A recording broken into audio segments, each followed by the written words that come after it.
Welcome to another episode of This Is Why I Don't Vote, a podcast. Season 2, Episode 21. Your safe space to discuss sports, politics, social issues, and even religion, where we will take it all very seriously, but not too seriously. The Roe v. Wade decision will fragment both political parties, and it's about damn time. Polling data in the 21st century, complete and total bullshit. And Rudy Giuliani. No one man personifies the modern politician better than Rudy Giuliani, and we are all better for it. Thank you all for listening. Thank you to all of my dedicated listeners, who I could probably count on my fingers and toes. I appreciate your support. Please like, subscribe, distribute. This Is Why I Don't Vote podcast is on Patreon. If you like what you hear, give me money. On that note, Act 1, Overturning Roe v. Wade will fragment both political parties, and it's about damn time. What if things are changing, dear listener? What if, although it looks like things are so dire and things are so desperate, they're actually changing before your eyes for the better? Whether you're pro-abortion or anti-abortion, I think the overturning of Roe v. Wade has illustrated something that I've been preaching about on this podcast, almost like banging my head into a wall. At least on one side of the aisle, it appears to be sinking in. A couple of weeks ago, episode 19 of This Is Why I Don't Vote podcast, I spoke to how we invite things in our lives. And although we might surround ourselves with what we think are positive attributes, positive thoughts, righteous causes, we are very often in our ego, we are opening up a vacuum. We are creating a space for something to fill it that is often very negative. Part of that overall point was speaking to money and how Trump fans, the Make America Great people, were bamboozled into this Stop the Steal donation, many of them donating numerous times, believing that Donald Trump, that elements of his entourage, his cabal, were actively still trying to wage some sort of political or legal or even social campaign to overturn the election against Joe Biden. That they were going to prove that the election was stolen and that justice would be served. And in the end, we find out that Trump, the organizations that he established for this cause, took in close to or over $250 million, not spending one dime of that money on actually trying to overturn the election. My point was that the money was insignificant. People were more than willing to part with their money if they thought that they were going to get what they had created, the reality that they had created. And what's more, Trump filled that vacuum. These people believed the government corrupt well before Trump came into the picture. These donors, many of them small dollar, they believed that Trump had been robbed and that he was not the only political candidate that had ever had an election taken from him, stolen from him. It was the giving of that money that made them feel better, if not whole. That the money was basically used for personal purposes or however it was used. It certainly wasn't used in any endeavor to try to overturn the election or to prove it fraudulent. However that money was used, many of those donors felt vindicated in giving the money. They may even still feel vindicated in giving the money. That's the problem. If that's where you are at, if that is how you see the world, you're creating a vacuum for someone to come in, parrot your silly beliefs, and then bilk you for all of your money. Enter stage right, the Democratic Party, and the overturning of Roe v. Wade. As I've stated over and over again, there really is no difference between the political parties.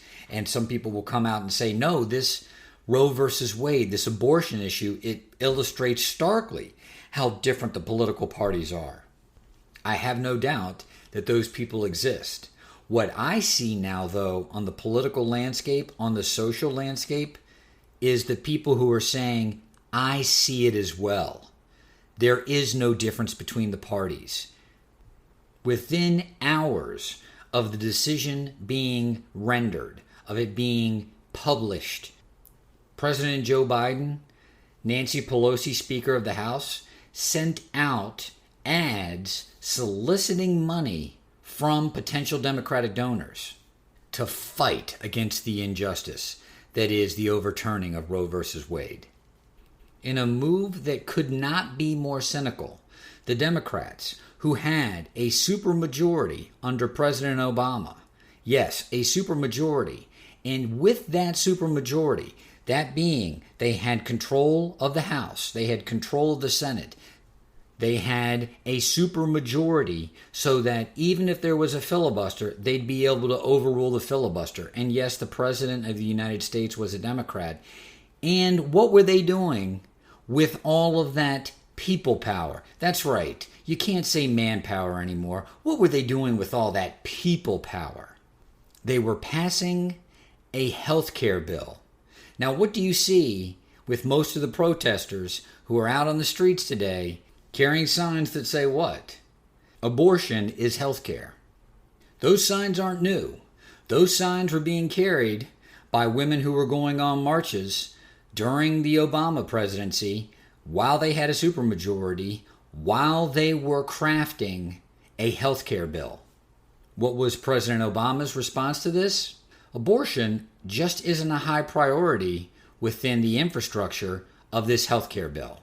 The party that claims to represent women's rights, the party that claims to represent freedom of choice, particularly when it comes to a woman's body, well, that party refused to do anything in a health care bill, mind you, to preserve abortion. Here we are in the year 2022. The Democrats have the House, the Senate, and the presidency. Granted, they do not have a supermajority. And now you have Roe versus Wade being overturned. Was there a call by Democrats to craft legislation to put on the floor of the House, the floor of the Senate, to try to at least push something through to put people's names on paper who would vote for and against? No. The first thing that the Democratic Party did, that the President of the United States, that the Speaker of the House, the first thing they did was pull a Donald Trump. No difference in the parties, no difference in the politicians. The first thing they did was ask for money, stating, we're going to fight this. We're going to do something about this. As cynical as a move as that is, it didn't surprise me, but what did surprise me was the reaction. For centuries, politicians, political parties have used our political leanings, the things that we hold dear, the things that we are faithful to, for money. They've used these things to elicit from us donations, giving them money. Hey, we're going to do this. We're going to fight for that. For years, people would contribute. People wanted so badly that they created the space to be taken advantage of. Here, in this moment, Roe versus Wade getting overturned, the Democrats within hours sending out solicitations. Give us $15 and we'll fight them back. And you look at the reaction by this left-leaning, what you call blue population of voters, and it is complete and total disgust, a refutation of such an overture, and a recognition that they've been completely and totally betrayed. I make this point not to advocate for pro-choice or pro-life. It's just an excellent illustration of how politicians, how political parties play on our heartstrings to separate us from our money. And in this circumstance, when you've got one segment of the population so riled up, it looks as if it is an excellent opportunity when people are at an emotional peak to have them give you money and they completely reject as much.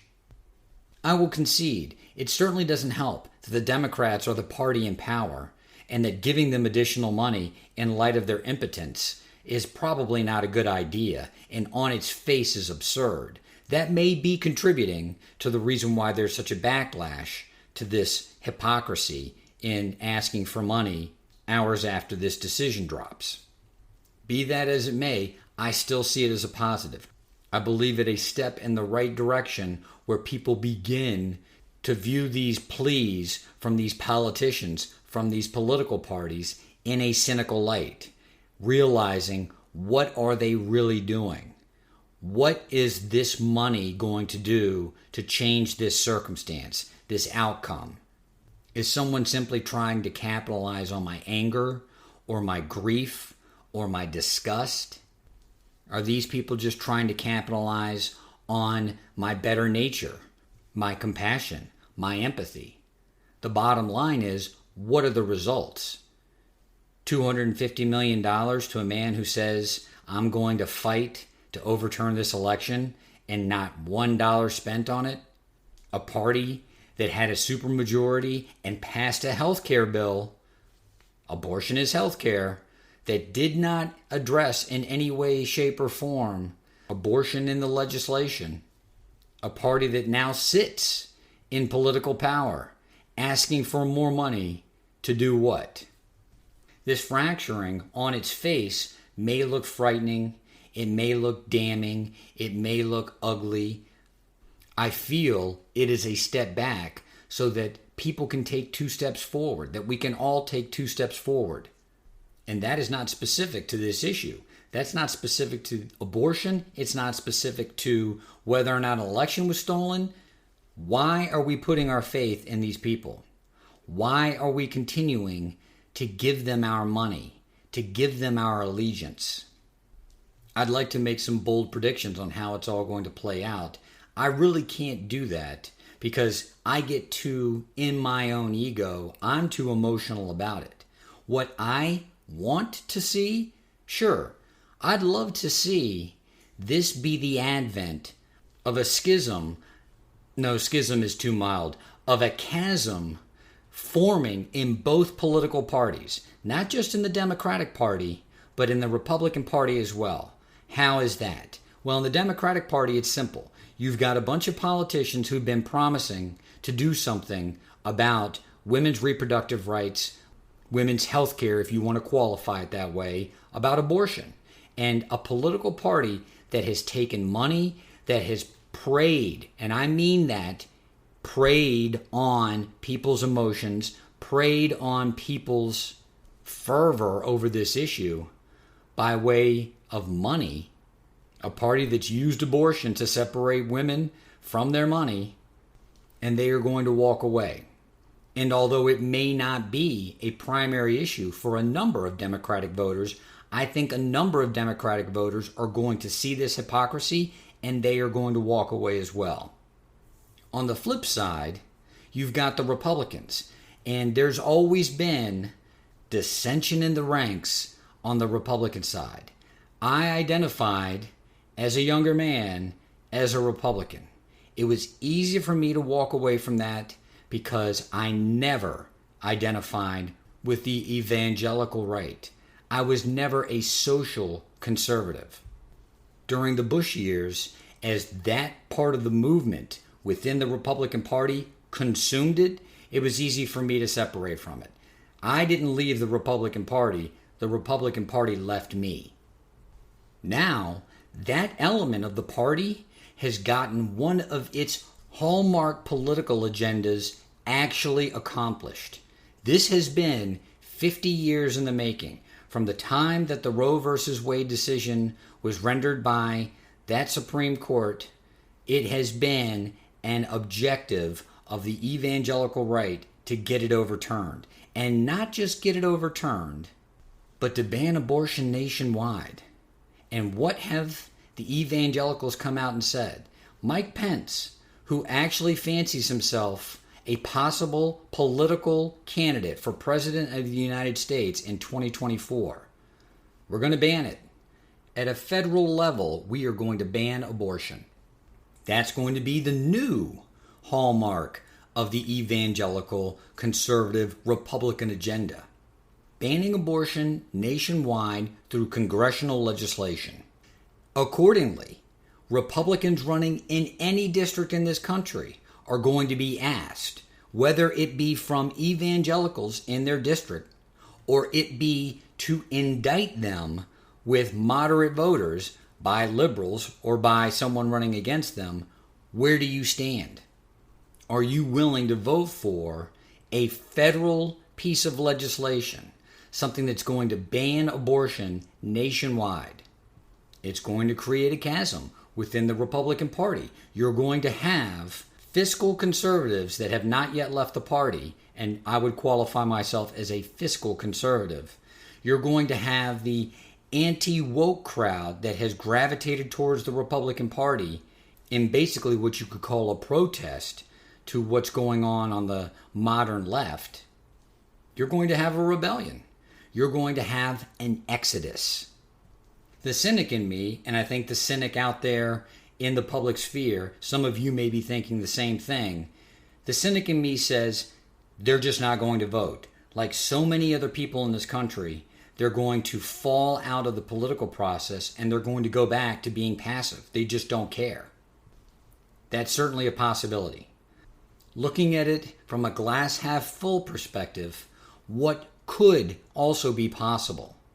What could be possible is that when you have so many disaffected people on the left and on the right, realizing that these so-called leaders, that these so-called politicians really do not answer to you whatsoever, it will create a vacuum. Yes, you've heard me say this numerous times. You've heard me say this numerous times in other podcast segments, and you've heard me say it several times in this podcast segment. Will it not create a vacuum?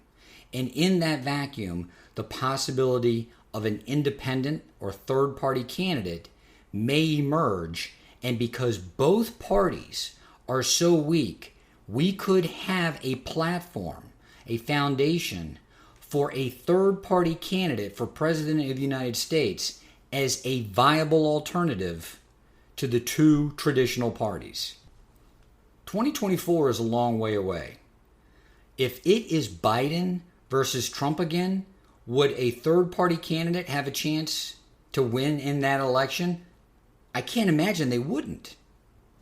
Even if someone like Ron DeSantis were to be able to upset Trump and win the Republican nomination, he's going to have to face what any Republican's going to have to face. Are you going to cave in to the evangelical right, and are you going to be willing to sign a bill banning abortion nationwide? Let's say another political upset occurs, and I only say upset because I don't believe it's ever happened in American history where a sitting president has not only been primaried, but has lost in his own primary. In other words, Biden has to go and primary, he has to politic against other members of his own party vying to be the nominee for President of the United States. I believe it has happened that a sitting president has been primaried. I do not believe that it's ever happened where a sitting president has lost that primary, where another candidate has been able to win the primary, the party primary, to run for president when the sitting president is a member of his own party. Who do the Democrats have that can primary Joe Biden? Kamala Harris? Pete Buttigieg? These players within the Democratic Party are part of an administration that's one of the most disliked administrations, not only from the right, but from the left, particularly with young people. Even if one of those candidates was able to win the Democratic nomination, ousting a sitting president, would that candidate be viable to win in the general election? I've been looking for something like this for a long time in politics, for circumstances to align themselves where an outsider, and by outsider I mean someone from outside the two main political parties, where an outsider could come in and win the presidency. Given the way social media has changed politics, given the way social media has changed fundraising, It's very possible for an independent third-party candidate to raise the kind of money that it would take in order to win a national election. The parties are too alike. You've seen it with Trump. Now you're seeing it with Biden, playing callously on your heartstrings to separate you from your money with no real intention of acting on anything that they're promising they're going to do. Tell me what you think, dear listener, would be the circumstances that would lead up to a third-party candidate actually having a viable chance at winning the presidency of the United States. Act 2. Polling data in the 21st century is bullshit. Democracy is broken, and the House of Representatives, the Senate, no longer serve the people. They no longer represent the interests of the majority of the people of the country, and things need to change. That media refrain has sold very well over the course of the last 20 years. Hell, it got Donald Trump elected president of the United States. The narrative was pushed very hard in light of the shooting in Buffalo, the shooting in Uvalde, specific to guns, and now the decision overturning Roe versus Wade.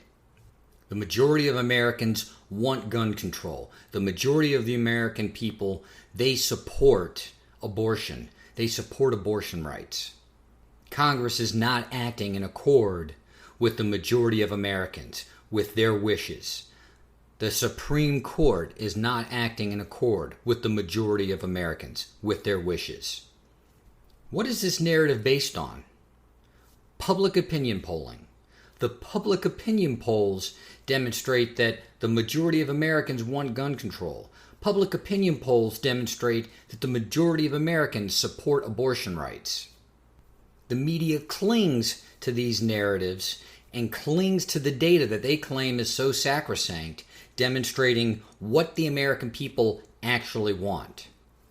Last year I did a piece on Frankie Boy Luntz, a man named Frank Luntz. Frank Luntz was a pollster. I believe he still is a pollster.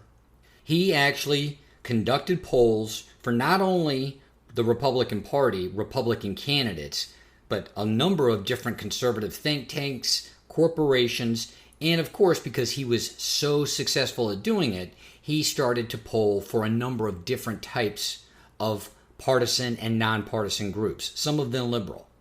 Because there is no true cable news journalism, because it's all entertainment, it's all a show. Luntz was often featured on, I believe, MSNBC or CNN, one of the two. As I've stated, I don't watch any cable news. I just know that he had developed a following that went into popular culture, but his foundation, his bread and butter, was being a pollster, and it made him a very wealthy man. And the piece that I did was on the revelation, and that even coming out of my mouth is laughable because many people have known this for years. The revelation that the polls being conducted by Luntz were all fraudulent bullshit. That he basically had an outcome in mind when he crafted the polls, when he actually solicited, when he questioned those being polled, the people that he selected, the questions that he asked, the types of answers that he was eliciting.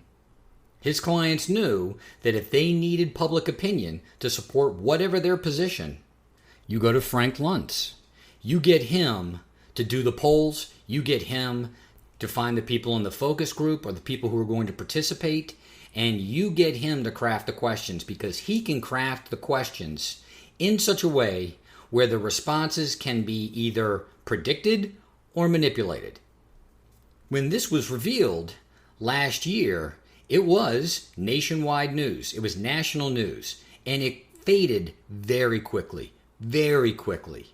And most of the media outlets that were reporting on the story, well, whether it be on a television broadcast or on a social media feed or in print, not a couple of scrolls, not a couple of clicks away, not a couple of pages, and you had yourself another poll being part of one of the stories pushed by these media outlets.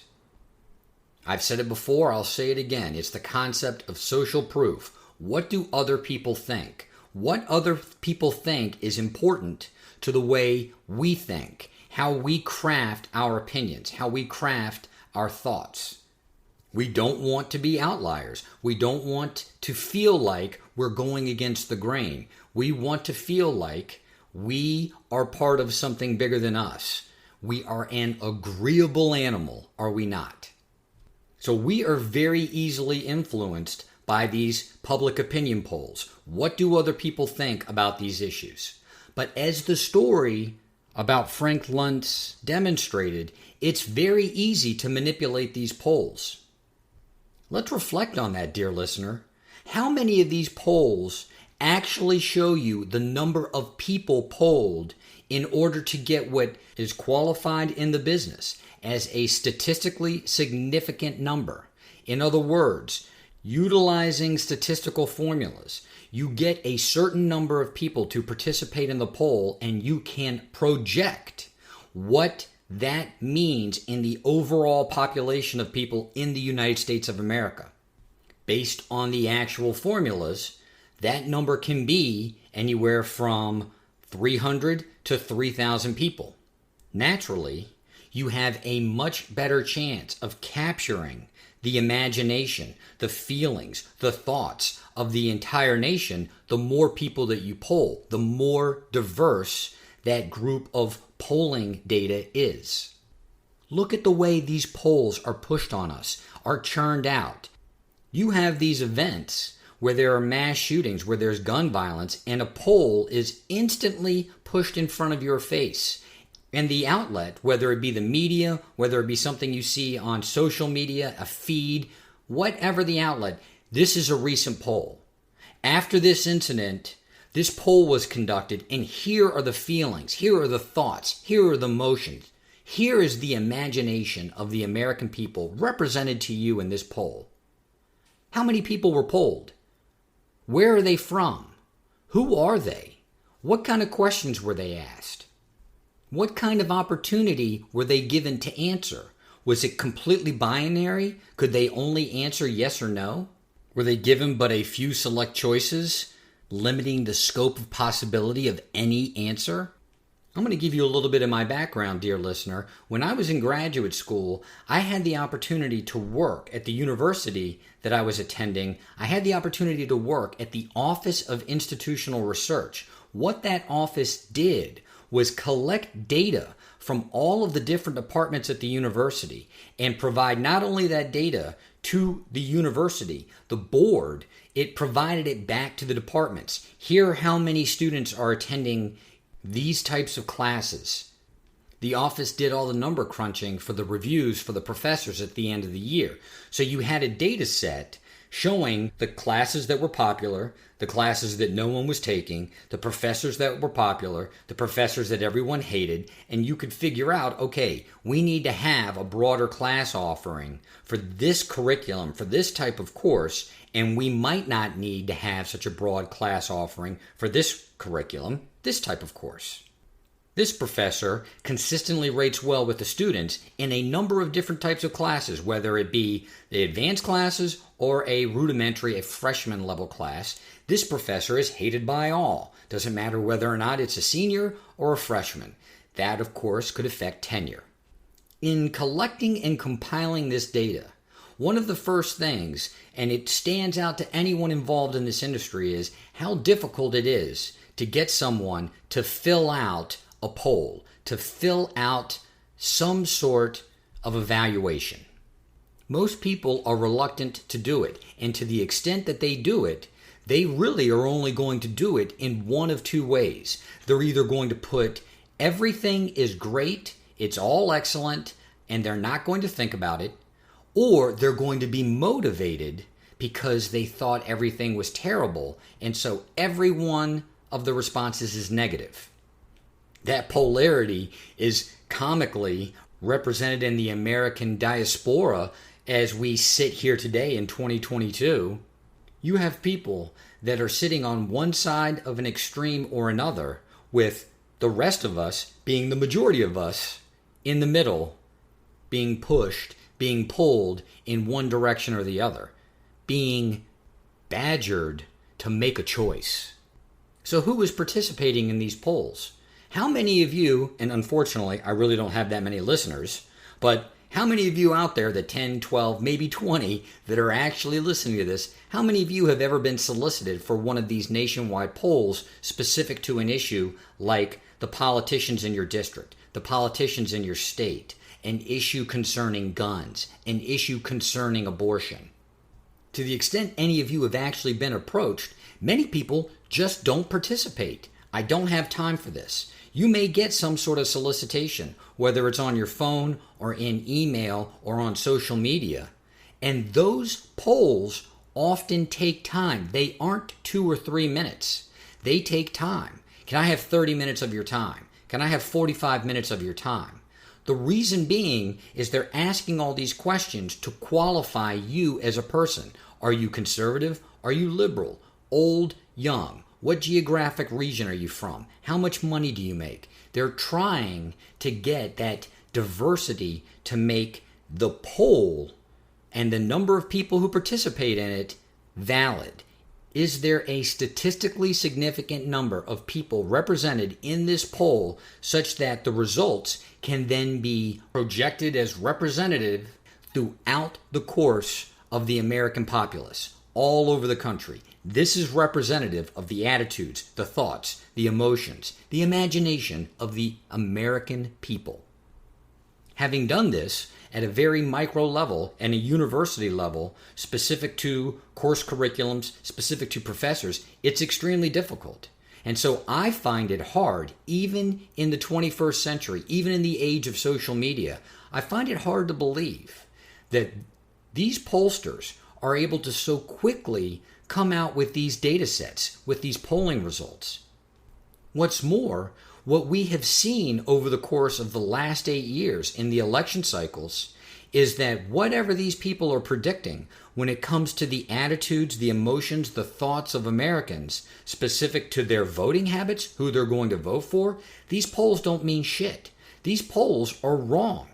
Donald Trump, if these polls had any legitimacy or any accuracy, would not have been president of the United States. Hillary Clinton would have won in a landslide. Donald Trump would not have had any room to make a stop the steal argument if the polls had been accurate, because Joe Biden was supposed to stomp him. Let's mix it all up, shall we?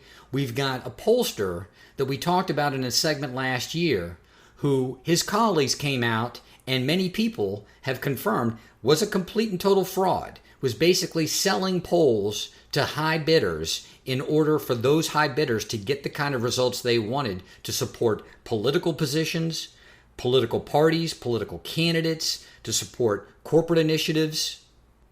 You have elections where the pollsters have done millions of dollars worth of research and haven't gotten anywhere near close to the actual outcome of the election. You have poll after poll produced to the American people in so many different mediums, and there really isn't any data provided behind the outcome of that poll. Who was polled? What kind of questions were they asked? What type of answers or what kind of opportunity to answer were they given? Reflecting then on the overall attitude of how the country is getting away from the people, and the representatives are no longer supporting the consensus of the people. I feel it's a media-driven narrative. It's not accurate. The consensus does not exist, and it's specific to two of the most divisive issues in this country, guns and abortion. I said it in a number of segments last year, this year. There are a number of voters that, whether or not polled, they admit as much, are single-issue voters. They will vote for the candidate that's either pro-choice or pro-life. They're going to vote for the candidate based on whether or not they're pro-gun or anti-gun. And whether or not they admit as much in a poll is irrelevant. It only matters what they do when they get to the polling station, when they are then casting their votes. Anyone polled wants to sound cosmopolitan and diversified in the way that they analyze the issues that are facing the nation. But what do they do when they're actually sitting in the polling booth and they're having to cast their votes? It's R or D, it's guns or it's abortion. Polling is inherently a fallacy. What we do with our money and our votes are all that counts. And asking someone what they do with their money and asking someone what they do with their votes, are you honestly going to get the truth? It's why people's data is now so valuable. You vote with your phone every day, whether or not that's the things that you actually pay attention to or the things that you spend your money on. Your phone and the data in your phone doesn't lie. The polls, now, those may be complete and total lies. I don't believe that we're losing this country, that the representatives in Congress, that the Supreme Court so grossly deviates from how the American people feel about such divisive issues as guns or abortion. When you get to moderate positions about either, I think you probably do have consensus amongst the American people. But when you speak generally about guns or abortion, I still think it's a toss-up. It's 50-50. There is a 50-50 split. Can you get more of a consensus asking someone being polled whether or not they support abortion in cases of rape or incest? Yes, you're going to get much higher numbers. Are you going to have a lot higher consensus on asking someone in a poll whether or not they think it should be required to have a background check before purchasing an AR-15 or any other type of semi-automatic rifle? Sure, I think you're going to get much higher numbers there. But once you start to get into the details, once you start going beyond those questions on the periphery, let's be clear, I support abortion in the case of rape or incest. How many cases of rape and incest result in an abortion? How many times does that happen? Not to say that it doesn't ever happen, but I guarantee you that the majority of abortions that are conducted in the United States of America, they are not in the case of rape or incest. I no longer take any of these polls credibly. I no longer look at my own views whether or not they're consistent with what is being represented is the majority of the American people. By way of how they've proliferated, it appears now that anyone can be a pollster, and there doesn't seem to be any scrutiny over the data or the results. I believe that is contributing to people's distrust of the media, that so much of the media narrative is involved in polling, and these pollsters are routinely wrong. They don't get it right. They don't predict anything correctly. I believe there are a number of factors involved with that, and namely the participation of the people being polled, whether or not they're actually capturing a broad enough spectrum of the people that are going to be involved in a political question, in a social question, in a business question, whether or not they're actually doing their due diligence to get the proper amount of people so that the results are statistically significant and actually represent the entirety of the American people. All of the polling data is fun. It's almost like USA Today, right? There's a lot of colors, and there's numbers, and there's graphs, and don't we love all of those things? But the results, what's being represented to us, that's all bullshit. It's the Disneyfication of data. It all looks great. There's a lot of explosions, and there's a lot of magic, and it's all bullshit. Act 3. No one person represents the modern politician like Rudy Giuliani. I don't know that anything can illustrate better the clown show of fucktards that is the Trump universe than this Rudy Giuliani situation. This assault, if you can call it that occurred when he was at a grocery store trying to stump for his son, who's running in a congressional race in Staten Island. Words alone can't do it justice. It's one of the things that is a real hindrance of doing a podcast without having any kind of sister broadcast where I've got some sort of virtual or social media presence where I could show videos. Gonna have to work on that. Look up, if you're one of the 5 people in the United States that is not aware of Rudy Giuliani getting quote-unquote assaulted in a grocery store. I heard this story and I thought, when I heard it, when I heard the sound bites of him talking about it, that some guy actually, because he is a scumbag, went up to him, said, "Hey, scumbag," and clocked him. Because most people in the Trump universe still think it's 1987 or 1992, Giuliani went on and on about this. And, of course, the video leaks, and you see a guy come up and tap him on the back. Generously, liberally, okay, we'll call it a slap. He slaps him on the back.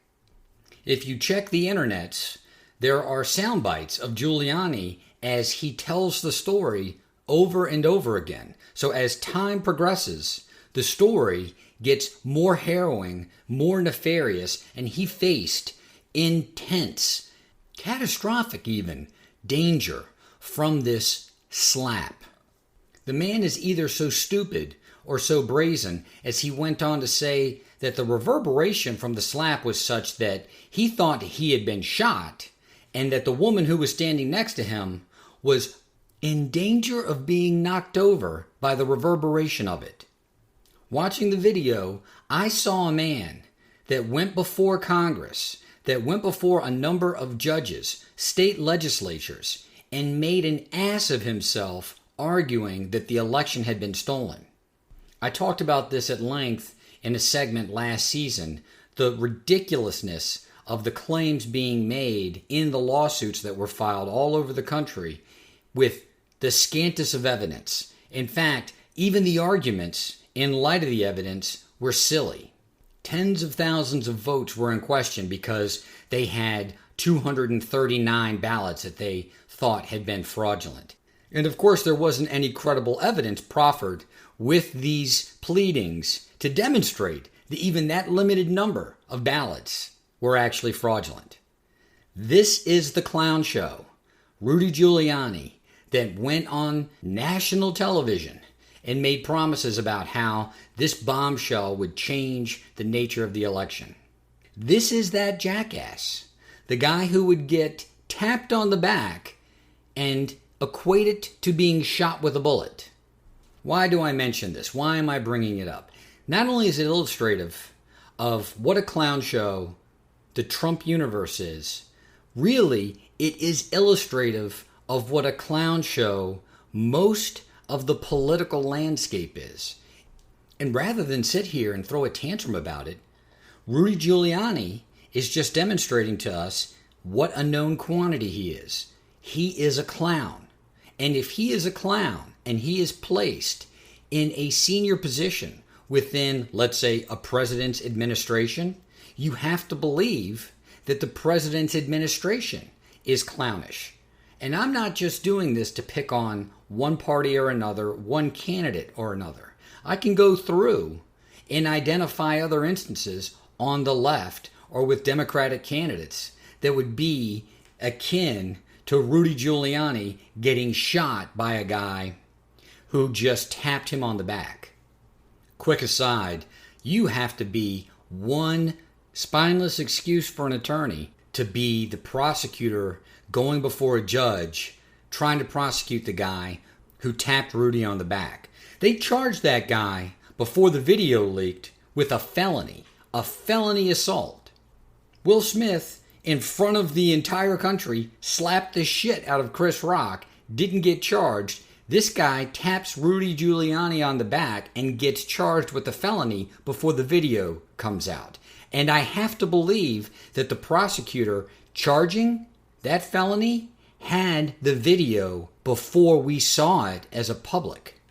Law and order type? No, dear listener. If you come out and boldly charge a felony assault after having seen a video of someone tapping someone else, then when the public sees it and is clamoring that it's one of the most ridiculous things they've ever seen, and then you reduce the charges, which is what happened now, they charged him with a misdemeanor assault. That's not a bold, hard-charging prosecutor. That's Mr. Burns in the Simpson episode where he gets shot. He's trying to steal candy from a baby. Let's get back on track, shall we? So, Rudy Giuliani, clown show, known quantity, was part of the cabal that bilked Tens of thousands of Americans out of small dollar donations to help fight Stop the Steal. And as I argue to you, dear listener, as I believe, as I feel is the truth, most of those people parted with their money willingly. You have to then evaluate them as a known quantity. People can believe what they want to believe. It's okay. And we can allow them the space to do so. But do we have to get so angry at the things that they will latch on to? No. What we should do, what I am advocating that we will do, is we will move in another direction. It's an incident like this with someone like Rudy Giuliani, who has carried water for Stop the Steal for close to 2 years. It is times like this where we look and we say, this person, these people can build their paradigm. They can create assumptions. They can create the parameters of their own reality.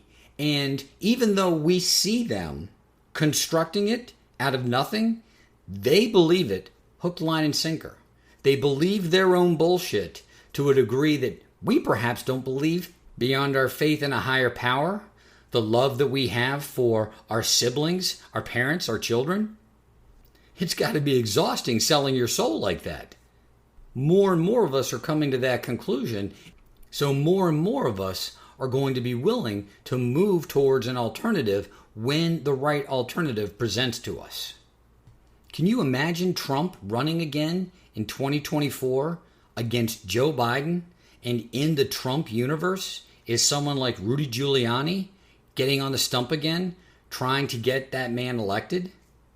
There was an article, I believe, in the Washington Post that Joe Biden had a meeting with Bernie Sanders. Sanders was clear if Biden ran again, he wouldn't run against him. And Biden seems intent, as soon as the midterm elections are over, to file his paperwork so that he's running again in 2024. Is anyone going to buy the nonsense that he's going to spout on the campaign trail? We're ready. This country is ready for a viable third-party candidate. It's delusional gas bags like Rudy Giuliani that are paving the way for this great transition in American politics. This is Why I Don't Vote, a podcast.